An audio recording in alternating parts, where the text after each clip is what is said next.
Buen día, Miss Yuri. Mi nombre es Samantha Interiano, soy licenciado Humanidades sección 1 y hoy le vengo a presentar mi examen de economía.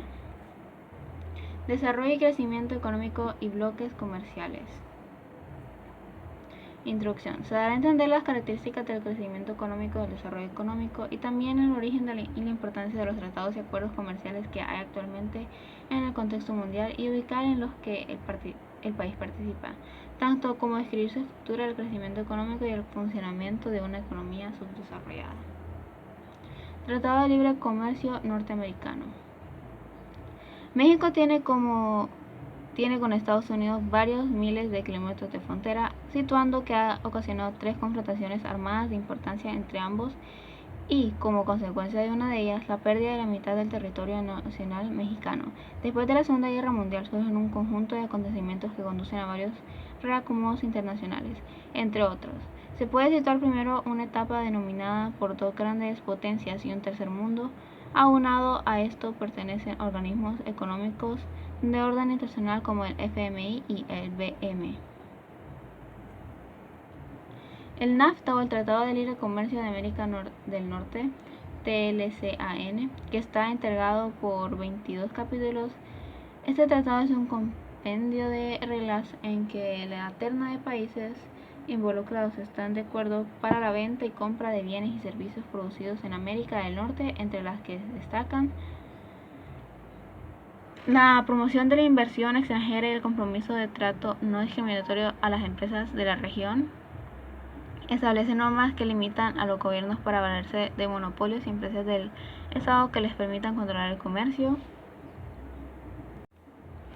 Proporciona facilidades de libre tránsito de personas con fines de negocio en los territorios de los 3 países. Determina normas de protección a los derechos de la propiedad intelectual. Provee de mecanismos para resolver conflictos y controversias de índole comercial. Promueve las condiciones para una competencia justa. Unión Europea.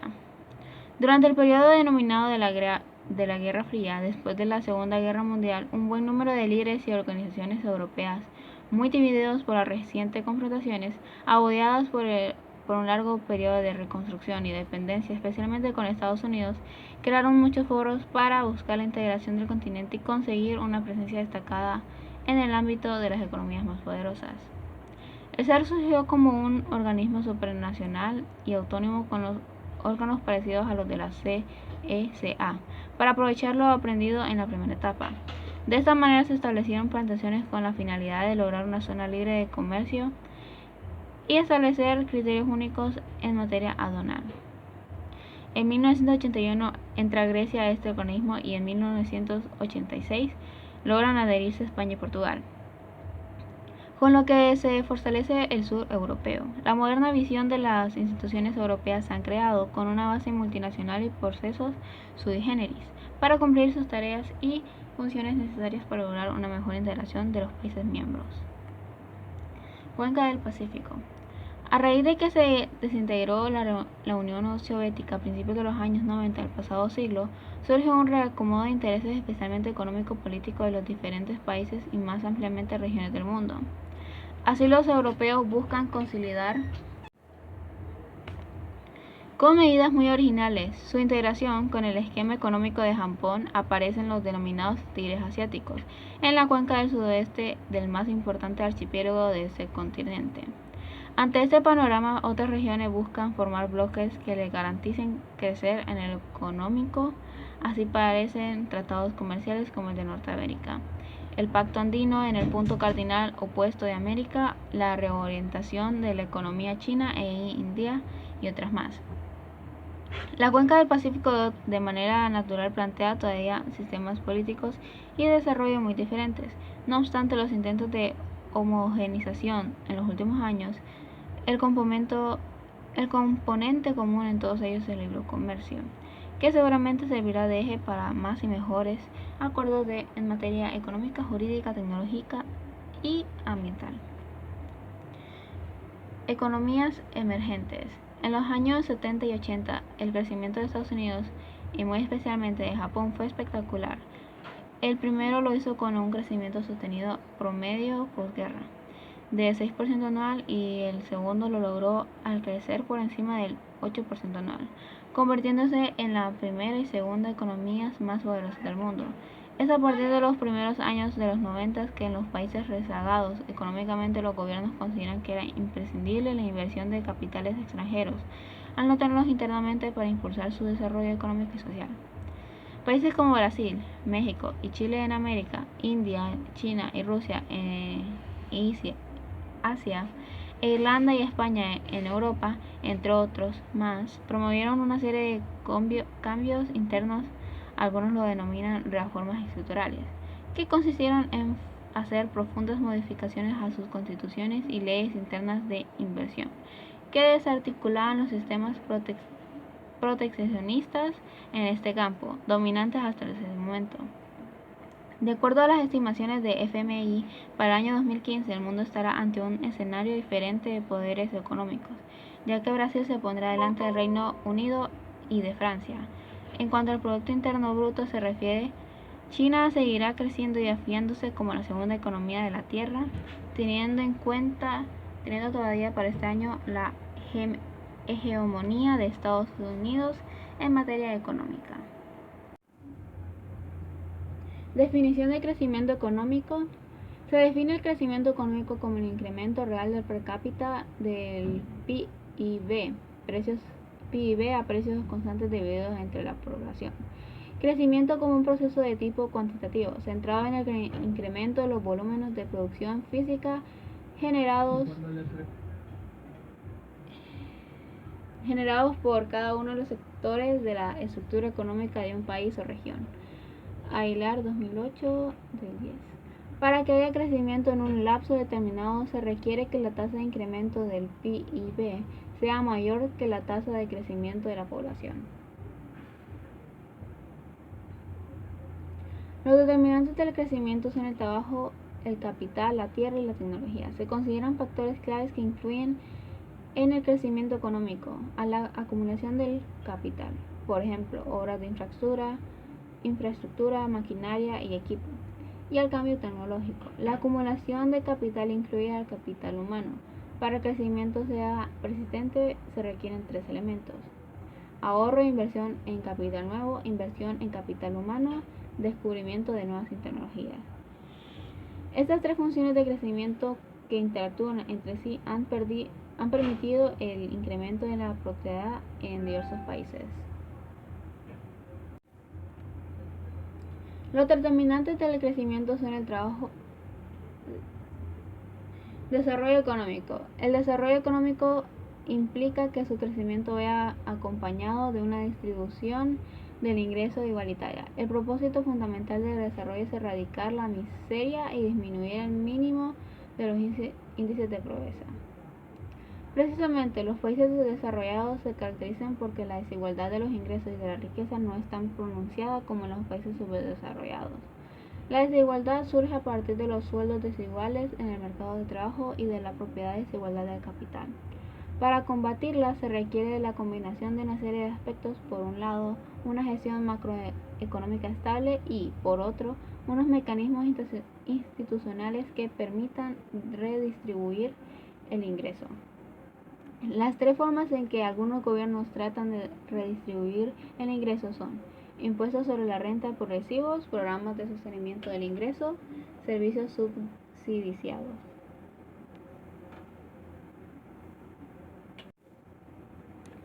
Características del subdesarrollo. Indudablemente, en todo momento histórico se encuentran sociedades que tienen diferencias en el volumen y tipo de satisfactores disponibles y por consiguiente en los grados de bienestar. Los países subdesarrollados se caracterizan por presentar altos índices de desempleo y subempleo, mala vivienda, analfabetismo, desnutrición, bajas condiciones de salud y gran escasez de gente capacitada. Tales condiciones resaltan en la medida en que dichas sociedades se encuentran relacionadas entre sí mediante vínculos comerciales o de dependencia. En todos los casos se establecen mecanismos de extracción de riqueza para el beneficio de las sociedades dominantes y para el triunfo de las que se encuentran subordinadas. Estructura de una economía subdesarrollada.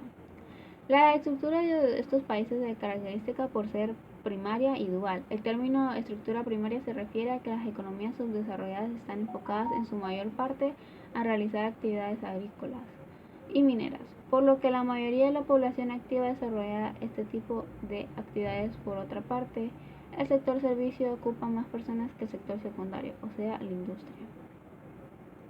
Funcionamiento de una economía subdesarrollada. Para Barre, desde el punto de vista de su funcionamiento, las economías subdesarrolladas tienen dos características fundamentales: inestables en la producción, en los términos de intercambio y en las exportaciones, y dependientes de las grandes empresas extranjeras, de las importaciones de bienes manufacturados y de servicios, y de las importaciones de capital. El círculo vicioso de la pobreza. El círculo vicioso de la pobreza se refiere a los factores que impiden a un país pobre salir del subdesarrollo. Este concepto lo analizó Barre en dos aspectos. Uno, el aspecto estacionario. Desde un punto de vista estacionario, la pobreza se explica en dos vertientes. La oferta de capital es insuficiente porque no se ahorra, y la demanda de capital también es insuficiente porque no hay estímulo para intervenir. Y dos, aspecto dinámico. Efectos de empobrecimiento en las regiones donde no hay auge comercial o industrial, y efectos de difusión sobre las regiones que circundan a los centros de expansión, con lo cual en cierta medida se contrarrestan los efectos de empobrecimiento. La medición de subdesarrollo. Se considera que las 3/4 partes de la población mundial vive en países subdesarrollados. A estos países también se les llaman países en desarrollo o del tercer mundo. Los países del primer mundo son las naciones industrializadas. En esos países vive solamente 1/4 parte de la población mundial. Una de las cuestiones relevantes en esta materia es cómo medir el grado de desarrollo de un país. La medida más comúnmente usada es el PIB per cápita. Por lo regular hay una relación directa bastante estrecha entre el PIB per cápita y el índice de calidad de vida, pero hay casos en los que un mayor índice de capital per cápita no significa un índice de calidad de vida mayor. Aunque hay limitaciones para considerar el PIB per cápita como una medida del estándar de vida, sin embargo, refleja muy bien las diferencias entre países. Conclusión. Se define el crecimiento económico como el incremento real per cápita del PIB, crecimiento como un proceso de tipo cuantitativo centrado en el incremento de volúmenes de producción física generados para cada uno de los sectores de la estructura económica de un país o región. El crecimiento económico no es gratuito, tiene un costo de oportunidad y pues se deben dedicar más recursos a la investigación y desarrollo y menos a la producción de bienes y servicios de consumo. Es importante subrayar que el crecimiento económico no representa una fórmula segura para abolir la escasez, pero sí puede ayudar a disminuir el nivel de pobreza. De acuerdo con las estimaciones del FMI para el año 2015, el mundo estará ante un escenario diferente de poderes económicos, ya que Brasil se pondrá delante del Reino Unido y de Francia en cuanto al Producto Interno Bruto se refiere. China seguirá creciendo y afianzándose como la segunda economía de la Tierra, teniendo todavía para este año la hegemonía de los Estados Unidos de materia económica. Muchas gracias y espero que les haya gustado mi presentación.